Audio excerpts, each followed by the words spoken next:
الرحیم۔ Royal creations کے معزز دوستو السلام علیکم۔ دوستو انگریز جب ہندوستان آئے تو اپنے ساتھ مشینری بھی لائے۔ اس وقت تک یورپ میں ریل اور دوسری مشینری ایجاد ہو چکی تھی۔ انگریزوں نے ہندوستان میں ریلوے کی تعمیل کا کام شروع کیا۔ بر صغیر پاک و ہند میں ریلوے کی پہلی لائن بمبئی سے تھانے تک پہنچائی گئی۔ اس کے بعد مختلف حصوں میں پٹڑیاں بچھائی جانے لگیں۔ پہاڑی علاقوں میں پٹڑیوں کا بچھانا ایک بے حد مشکل کام تھا۔ انجینئروں نے پہاڑوں میں سرنگیں کھود کر لائنوں کو گزارا۔ ہمارے ہاں کوئٹہ لائن اس کی ایک شاندار مثال ہے۔ پونا اور بمبئی کے درمیان بھی بہت بڑے پہاڑ موجود ہیں۔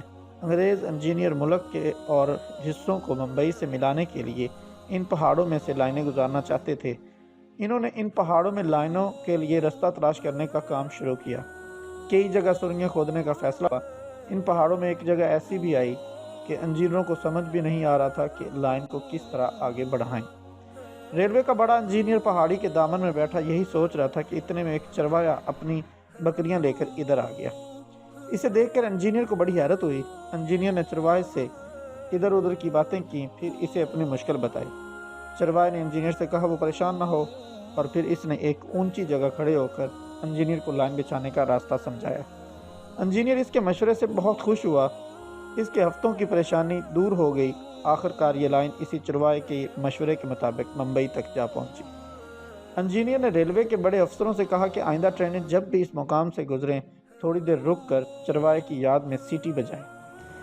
اس کی بات مان لی گئی۔ اس لائن پر گزرنے والی پہلی ٹرین سے لے کر آج تک یہی ہوتا ہے۔ بجلی کی تیز رفتار ٹرینیں یہاں ایک سیکنڈ رک کر سیٹی بجاتی ہیں اور اگلی منزل کی طرف چل پڑتی ہیں۔ یہ سیٹی گویا اس چرواہے کے احسان کی یاد میں بجائی جاتی ہے۔